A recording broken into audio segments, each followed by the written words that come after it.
A causa dos sonhos, nunca a ciência a explicou. Atribui-os a um efeito da imaginação, mas nos diz o que é a imaginação, nem como esta produz as imagens tão claras e tão nítidas que às vezes nos aparecem. Consiste isso em explicar uma coisa que não é conhecida por outra coisa ainda menos conhecida. A questão permanece de pé. Jung fez vários estudos sobre os sonhos. Jung foi um cientista da mente que chegou muito perto da verdade. A verdade no contexto espiritualizante da humanidade.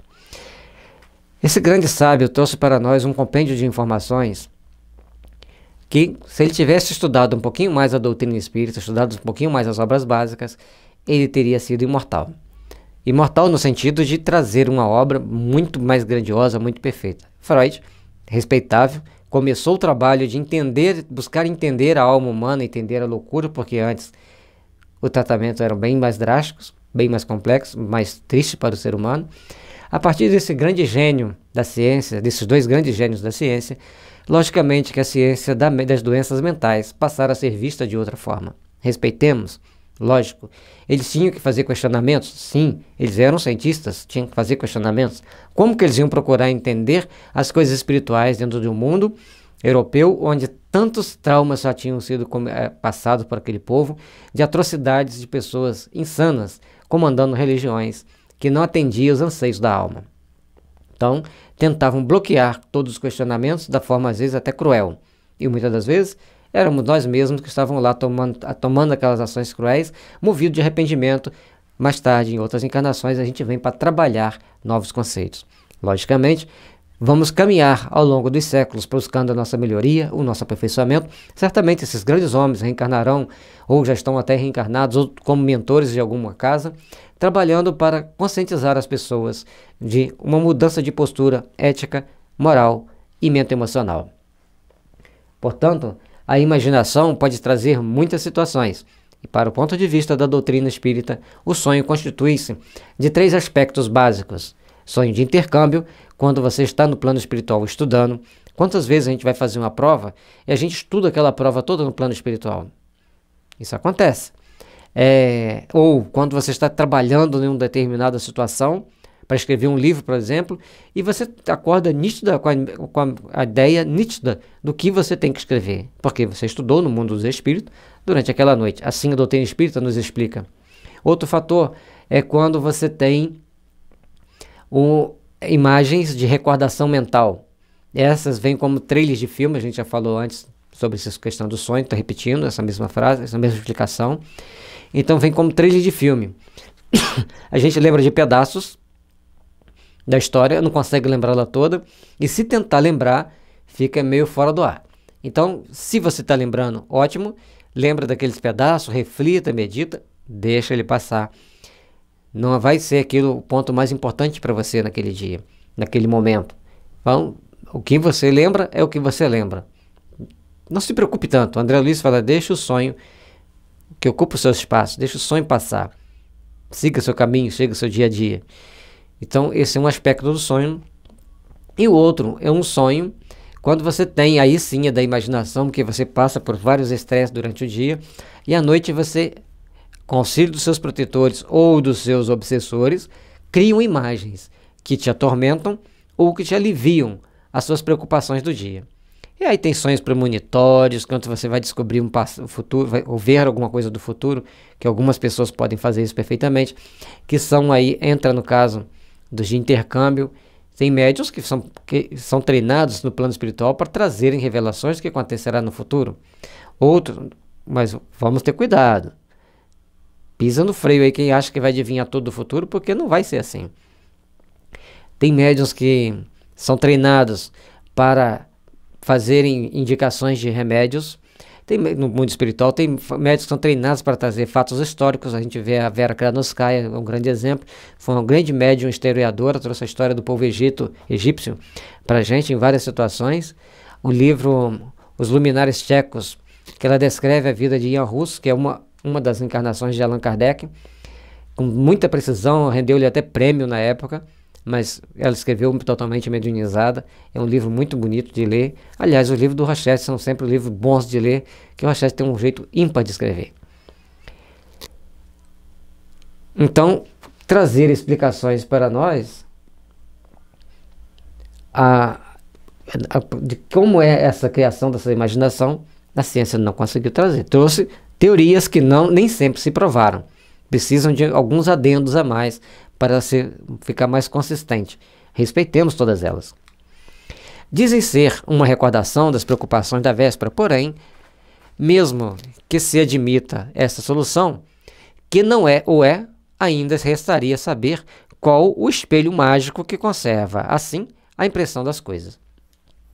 É a mente, mas o que é a mente? E aí abre-se um grande leque. Nós já explicamos antes, então as preocupações também geram os sonhos, geram as tais imagens dos sonhos, mas por que e como, de que forma? Essa fica a pergunta. A doutrina espírita nos mostra que existem ações de espíritos nos ajudando, assim como ações de espíritos tentando nos atrapalhar. Cada um de nós seguimos os caminhos mais necessários aos nossos processos evolutivos. Como se explicarão, sobretudo, essas visões de coisas reais que a pessoa nunca viu no estado de vigília e nas quais jamais sequer pensou? Esse é o detalhe mais importante. Certa vez, conversando com a médium, ela recebeu um espírito que se dizia o obsessor de uma autoridade. E ele contou uma história que ela falou assim: por mais que eu queira ter uma imaginação fértil, eu não tenho como contar uma história dessa. Não teria como. Então, essas histórias que as pessoas trazem para a gente com as revelações mediúnicas, fogem, aqui já não é sonho, né? É uma parte mediúnica, saem totalmente do contexto. Da mesma forma, a pessoa vê paisagens, vê fatos que vão acontecer, vê construções que vão acontecer, e ele nunca tinha pensado naquilo ali, e ele acorda pensando em todos aqueles fatos, em todas aquelas situações. Só o Espiritismo nos podia dar a chave desse estranho fenômeno, que passa despercebido por causa de sua mesma vulgaridade, como sucede com todas as maravilhas da natureza que calcamos aos pés. Então, muitas dessas situações passariam despercebidas. Nós teríamos, muitas pessoas nem se apegam muito ao sonho. Sonhei, deixa para lá o sonho, nem para pensar no sonho. Outros ficam extremamente incomodados com sonhos. E a doutrina espírita nos traz uma filosofia que nos permite refletirmos sobre o sonho. Não vamos fechar assunto, porque se o Kardec não fechou, também não vamos fechar. Que nos permite refletirmos sobre o sonho. E se for assim? E se for desse jeito? E se for isso? Então, cada sonho vai nos dar umas 3 possibilidades de interpretação. Os sábios desdenharam de ocupar-se com a alucinação. Quer seja real, quer não, ela constitui um fenômeno que a fisiologia tem que se mostrar capaz de explicar, sob pena de confessar a sua insuficiência. Então, se a fisiologia não conseguiu provar a alucinação, então ela não estava suficientemente eficiente para poder mostrar para a gente. Então estava insuficiente aquelas explicações. Kardec veio complementar. E as pessoas da área da psiquiatria que estudam tanto sobre a mente, sobre os fenômenos da alucinação e tantos outros. Respeitamos todos eles. Nós não estamos aqui para criticar ninguém, para condenar ninguém. Mas acreditamos, temos o direito de acreditar, que se eles estudarem a doutrina espírita, vai nos ajudar a entender muito mais aqueles fenômenos. Assim como temos excelentes psiquiatras espíritas que entendem, mas ele chega diante de um cliente que olha para ele e fala assim: eu não quero saber disso. E aí ele não pode misturar religião com a ciência dele. Ele tem que deixar seguir o curso normal. Jogamos as indiretas para ver até onde a pessoa aceita. Se não aceitou, o que pode fazer? Deixar que siga o seu curso. Nós não podemos impor ao outro uma teoria, uma ideia, uma forma de pensar. Se o outro quer aceitar, quer perguntar, quer saber, lógico, abre-se uma porta para aquele aprendizado. Abre uma porta para aquele entendimento maior. E cada um de nós somos responsáveis, eternamente responsáveis por aquilo que venhamos a fazer, por aquilo que venhamos a cativar, a conquistar. Todos nós somos artífices da nossa imortalidade. Portanto, aprendamos a trabalhar pelo bem, para que esse bem incorpore-se à nossa estrutura perispiritual e possamos ser mais úteis amanhã. Respeitemos todos nós, todos os profissionais que estudam, todos aqueles estudiosos. Sim, respeitemos, mas vamos complementar um ao outro, vamos ajudar um ao outro. É o que normalmente se chama, e eu gosto muito dessa palavra, filosofia multidisciplinar da saúde. Como seria bom se todos nós nos interássemos mais uns com os outros para aprendermos. Aí tem um amigo médico que ele fala assim, isso aí é a ideia perfeita. Primeiro faz assim, depois faz assim, depois faz assim. Aí eu chego para ele, não, primeiro faz assim, desse jeito, depois daquele, depois do outro. E ali, a gente não chega a um patamar comum de entendimento. A gente leva na brincadeira, a gente conversa e seguimos o nosso caminho, respeitando um ao outro, ajudando um ao outro, porque todos nós vamos aprender muito com aqueles que pensam diferente de nós. Se soubermos cativar a amizade com os diferentes, crescemos. Adquirimos mais experiência, mais conhecimento, mais sabedoria. Lógico que cada um vai até onde a justiça divina permite e até onde ele quer ir. Daqui para frente, eu não quero passar. Então, temos que nos respeitarmos.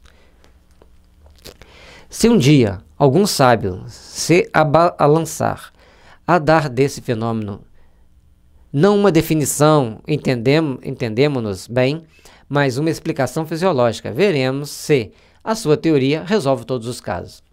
Esse que é o grande problema. Nenhuma teoria na Terra resolve todos os casos, porque existe uma infinidade de possibilidades. Há tempos, lendo o livro Guilhões Partidos, nós vimos, tem lá um caso que a pessoa passa por algumas alucinações e pergunta-se ao mentor.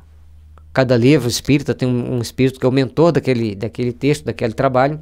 Pergunta-se ao mentor, se não me engano, a Bezerra de Menezes, mas não estou vendo nenhum obsessor aqui para que ela crie essas imagens. Aí então, ela sofreu lesões perispiríticas tão graves que também lesou o corpo físico e criou um vínculo de sintonia com espíritos que pensam daquele jeito. Então, quando eles emitem o clichê mental, fica fácil hoje da gente entender, porque tem Wi-Fi. Você conectou ali o Wi-Fi, botou a senha, você tem acesso a uma série de informações, uma série de dados. Não é assim? No Wi-Fi? Você transmite dados e recebe dados. Da mesma forma, uma pessoa que tem determinadas lesões físicas e perispiríticas, vinculada a algum grupo de espíritos, ela recebe aquelas informações de uma forma simples, direta, mesmo à distância, e causa-lhe tremendo sofrimento, tremenda dor ética ou moral. E às vezes até física. Portanto, nós precisamos de entender, e olha como que a doutrina espírita traz novas luzes, novas informações para nós. E como tratar? Aí já não vamos entrar nesses detalhes. A gente está falando que existe e mostrando que existem outras situações. Algumas homeopatias, como a homeopata, a gente pode falar, ajudam muito nesse tratamento. Sobretudo, que ele não omita os fatos tão comuns de aparições de pessoas no momento de morrerem. Que diga de onde vem a coincidência da aparição com a morte da pessoa. Aí o Kardec já traz um fato. A pessoa está lá deitada, tirando a sua cesta lá do domingo à tarde, aí o amigo dele chega e fala assim, vim cá para despedir de você. A pessoa, poxa, por que coisa mais estranha, eu nem estava pensando no meu amigo aqui, ele aparece e fala que veio despedir de mim. Aí a notícia chega, essa pessoa faleceu. Então, na nossa existência, tudo marca pontos importantes para nós fazermos a nossa reflexão e buscarmos entender melhor os fatos sem preconceito e sem discriminação de A, de B ou de C. Respeitemo-nos mutuamente. Se este fosse um fato insulado, poder-se-ia atribuí-lo ao acaso. É, porém, muito frequente para ser devido ao acaso, que não tem dessas reincidências. Então, o acaso não vai ter uma reincidência. Como tem várias e várias pessoas, centenas, milhares de pessoas que relatam que alguém chegou para se despedir, teve uma aparição com alguém, esse alguém morreu, ou às vezes a gente tem a aparição daquela pessoa e a pessoa chega na nossa porta, não pensa que ele morreu, que tem uma alma penada chegando não, gente. Tem pessoas que às vezes ela está em viagem, desdobra naquela viagem e chega, ó, estou chegando. Pode acontecer. Outro fator, você começa a pensar demais na pessoa, ela chega na sua casa. Aí é o que o Jung chamava de sincronicidade, e a gente chama de intuição, de sintonia e de informações à distância. Conforme a gente falou do Wi-Fi, existe a sintonia entre os amigos que, ao pensarem um no outro, emitem aqueles clichês mentais e o outro capta aquelas ideias. Se ao menos aquele que viu a aparição tivesse a imaginação despertada pela ideia de que a pessoa que lhe apareceu havia de morrer, vá, mas quase sempre a que aparece é a quem menos pensava a que ele pensava a que haver. Então, se você estivesse pensando assim, Joãozinho vai morrer, ele aparecesse para você, era uma situação. Você não pensava pensando ali no Joãozinho que ia morrer. Mas o Joãozinho chega e aparece para você. E dá o tchau final, despede de você ali naquele momento. Então, se você não estava pensando, tem um fator anterior que define a situação. Logo, a imaginação não entra aí de forma alguma. Ainda menos se podem explicar pela imaginação as circunstâncias que nenhuma ideia se tem, em que Deus cedeu a morte da pessoa que aparece. Então, a pessoa apareceu,